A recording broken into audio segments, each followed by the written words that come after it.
What is up, Canada? What is up, YouTube? Matt McKeever here. It's another Crypto Tuesday. I've got my yellow hat on. So we've got a lot to cover today. We're going to be talking about Dogecoin again, and maybe a bit of a reversal in fortunes there. We're also going to be talking about some NFTs and some interesting developments that occurred over the weekend.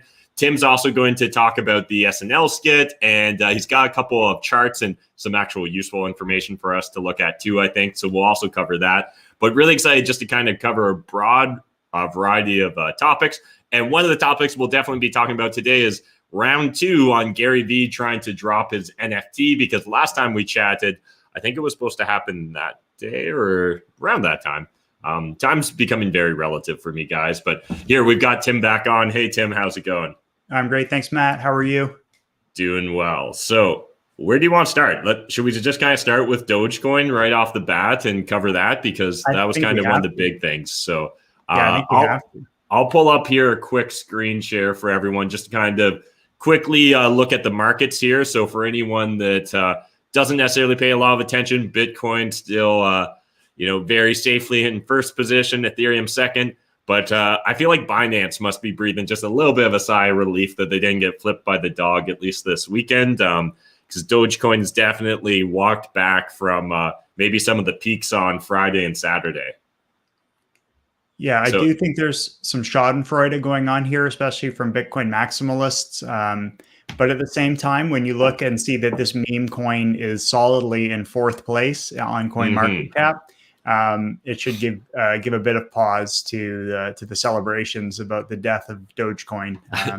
Yeah, because again, I don't think it's actually going to just evaporate, right? Yeah. So it'll be interesting to see where it develops, but I think it might take a while before it takes another run at 3rd place, but I guess we'll see how that all develops. Absolutely. No, I think that, the news that everyone was watching over the weekend, of course, was Saturday Night Live with Elon Musk coming on, and the chorus that I kept hearing was buy the rumor and sell the news. And so the news represented Elon going on the show. And he did mention, it got mentioned in the monologue. Elon Musk's mom came on and he said that he had to get her a Mother's Day gift. And she said, okay, Elon, as long as it isn't Dogecoin. And so that was the first mention. And I think it was mentioned 2 or 3 other times. One with a little bit of negative light, so that he didn't really give a ringing endorsement of it. But then on the Weekend Update news segment, the hosts were asking him over and over again, so what is Dogecoin? And even though he gave 2 or 3 textbook definitions about it, they were never satisfied with his answer, because again, it's something that's so hard to understand how it's maintaining this massive value when really it's just a meme coin, that sort of thing. So yes, the price has come down, 40% roughly, 35% or so, and then maybe bounced upward a little bit since that Saturday night. Yeah, well, it's funny to see, because literally all this just kind of went down in the last weekend, or like last week, right? So when you look at a 7-week chart, it doesn't even look that extreme. And when you look at like a 24-hour chart, it actually looks positive. But when you actually look at the overall week, it's a pretty crazy roller coaster ride. That's for sure. I mean, I'm still having friends reaching out asking, how do I buy Doge? How do I buy Doge? And, I'm still saying it's not something I recommend, and I don't suggest it. And maybe here's how, but it's not going to be straightforward to a first timer. That's for sure. Yeah, and it'll be interesting, because I'm sure some people do feel like it's cheap now because it hit new all-time highs and it's now regressed. Can you hear me still? Yep. Yeah, I can hear you, Tim. We're still good. Sorry about that. That's my bad. My soundbar shuts off after a few hours.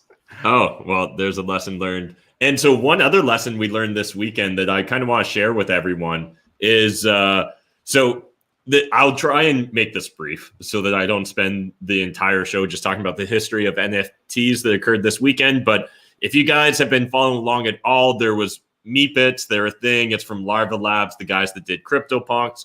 Kind of an interesting project. I think long-term, there'll probably be something there. But the real thing to discuss is someone kind of discovered an exploit. Like this it was kind of an interesting situation, and I might not even do justice to really explaining the full situation. But what happened was, as part of this rollout, there was X number that were for sale, and those fully sold out. Then if you had supported any of the previous projects of these creators, in essence, what happened was if you were holding a token, you could like use your CryptoPunk and get a free Meebit.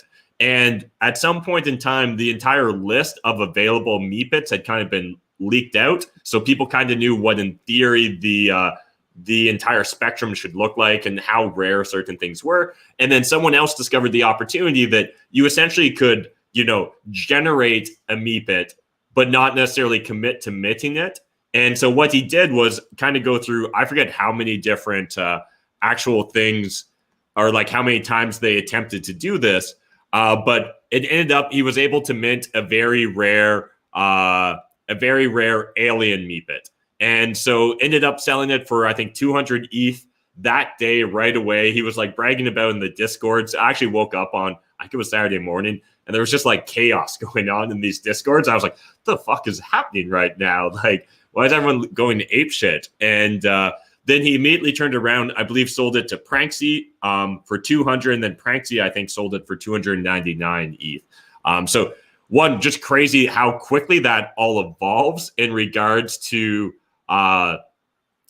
this price discovery and exploring all these new frontiers of NFTs and stuff like that. But I guess it's also just a great reminder of how new and early we are in all this. And like, this is the Wild West. A lot of times there's not undo buttons with transactions that people do in this entire economic platform's not the word, but whatever, this economic sphere of our economy. And I just think it's more important than ever. So it looks like it was actually 345 total transactions they tried. And literally this is like, I saw Pranksy tweet this out, and this is how it started making sense to me what happened. But I understand that person essentially, because they discovered this exploit or this opportunity, made $700,000 USD. And he kind of tweeted when he originally was experimenting, he was like, my ROI should be, I think, north of $200,000 or $300,000 per hour if this goes according to plan. And then it goes according to plan. And then naturally, every pundit on Twitter wanted to jump in and share their opinion in regards to, was this part of the game? Was this an exploit? Are you evil for doing this? Is that Meebit tainted now? And will no one ever want to own it again?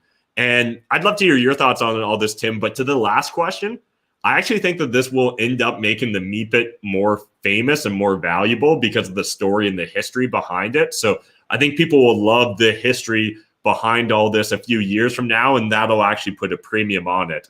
But like, were you following along with this? Do you understand what happened here, Tim? And if so, do you think, was this part of the game? Was this going too far in the game?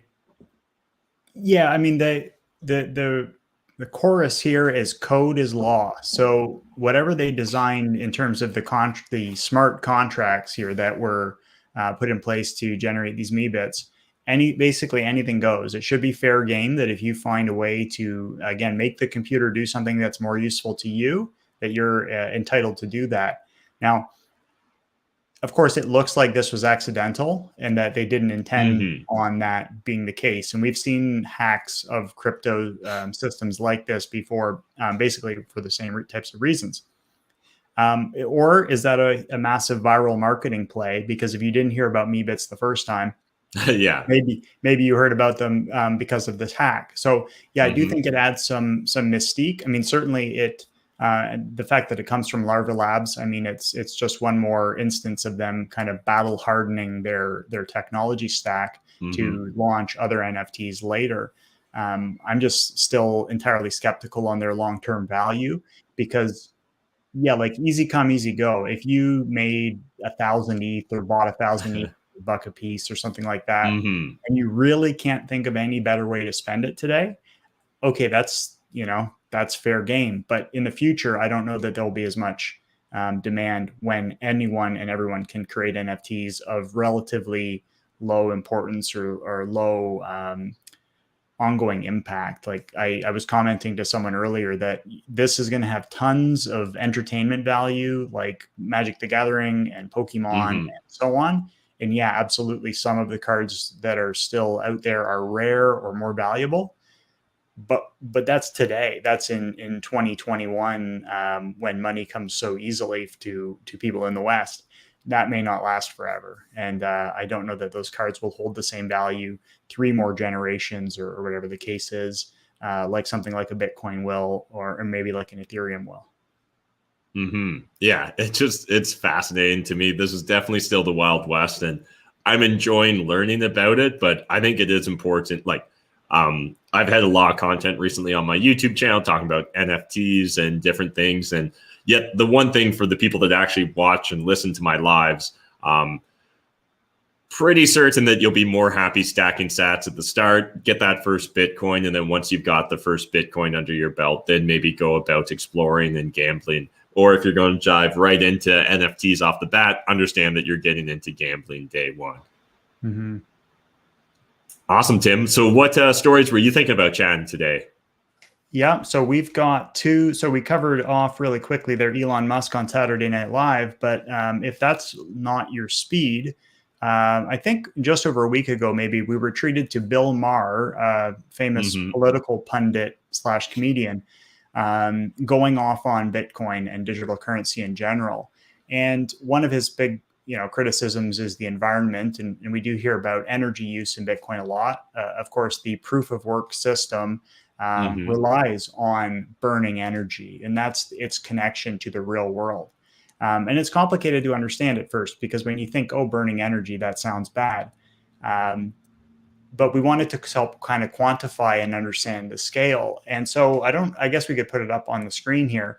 And I don't know that if it's worth watching it or playing it here, but Michael Saylor did a very good takedown. And Michael Saylor, again, went 0 to 60 in Bitcoin in the last 12 months or so, but a massive credit to understanding just how little the wasted energy that Bitcoin uses to do something incredibly useful, to be a new monetary yardstick or, financial digital network that it's provided. So I would urge you to check out this. And I'm a big Bill Maher fan, so don't get me wrong. I don't think the guy's a bad guy. I just think he got it entirely wrong. And Michael Saylor here covers the other case and provides some numbers. I wish he'd maybe mentioned his sources, because I'm not entirely sure what, if these numbers can be relied on, but they sound directionally correct to me based on my kind of wild guesstimates as well. So I'd urge you to check this out. And if we've got time, or if it's not going to kick us off YouTube or anything, I'm happy to hit play here and see what happens. Yeah, I think the key is, as long as you shared audio, we're probably good. And so if not, just reshare your screen, Tim. Yeah. Well, first of all, I think there's something cool. Did you have it there? So I think we're only getting it through your speakers right now. So yeah, if you stop your screen share and go back to re-screen share, you should see in the bottom left-hand corner the click audio or whatever. But for anyone else that's interested in learning more about the energy use behind Bitcoin and stuff like that, there's a great account on Twitter I follow. He's very well known in Bitcoin, Nick Carter, and he regularly is writing different essays and really squashing any misconceptions around the concept of Bitcoin and its energy use and how it actually stacks up versus other options. Let's give this a try now. Let's do it. Well, first of all, I think there's something cruel and tasteless about an entitled rich white male that wants to deprive billions of poor women and children and if you can just up the audio there, Tim, of the basic human right of economic self-preservation. Perfect. So he can generate some laughs. The world generates 160,000 terawatt hours of energy a year. Of that, 50,000 terawatt hours of energy is wasted, like 30%.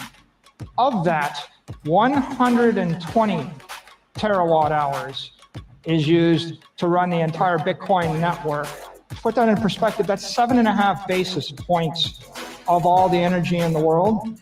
If you take all the energy used in the Bitcoin network, it amounts to 25 basis points of all the wasted energy. So 0.25% of the wasted energy in the world offers the hope of a decent life to 8 billion people and solves an economic problem.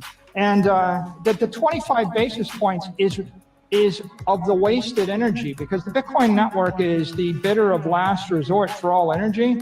So if you eliminated Bitcoin from the world and you robbed the billions of people of a decent chance at a decent life, you're still going to waste 50,000 terawatt hours of energy. If you actually study the Bitcoin network, you'll find that there's about $1 trillion of assets under management. It's secured by about $2 billion worth of energy a year. Call it 20 basis points. 20 basis points of the energy in the network is the cost to secure it. Now, that energy probably costs about 2 cents a kilowatt hour. And in many cases, it is literally discarded energy and there is zero value for it. No one would pay anything for it. So its marginal value of the human race is literally zero.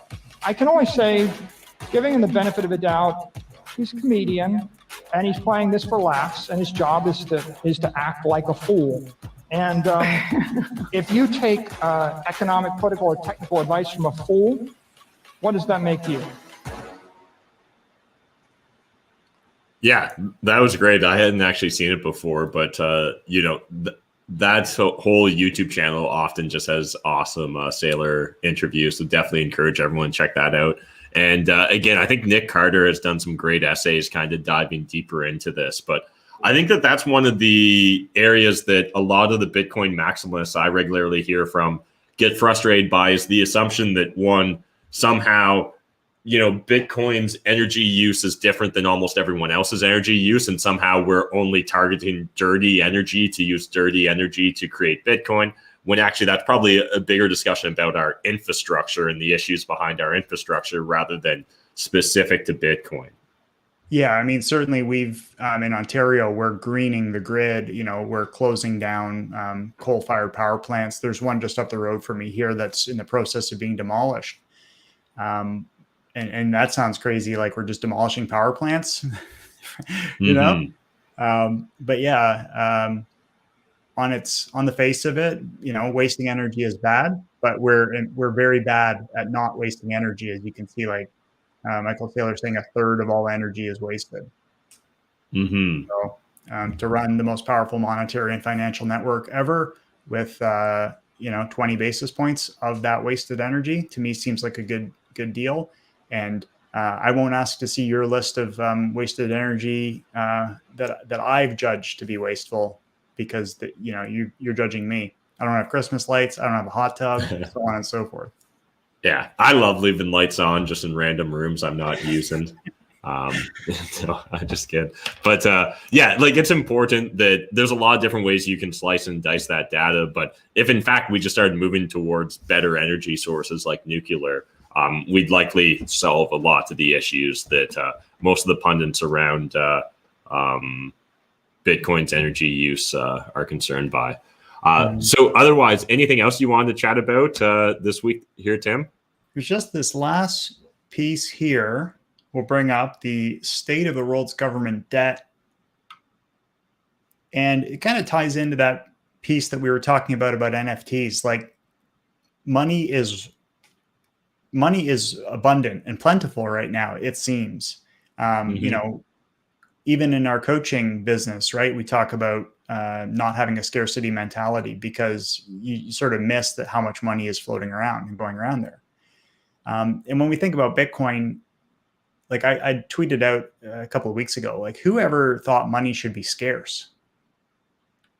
And, on the face of it, it's a funny thing to say, but this is just showing the state of the world's government debt.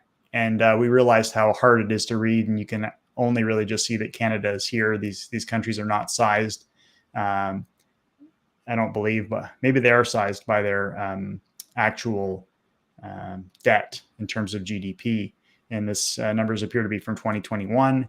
And you can see that Japan, the model, I guess, of where many political scientists and economists think we're going potentially in Canada, with negative rates and the government buying up not just bonds, but also equities, keeping the markets afloat.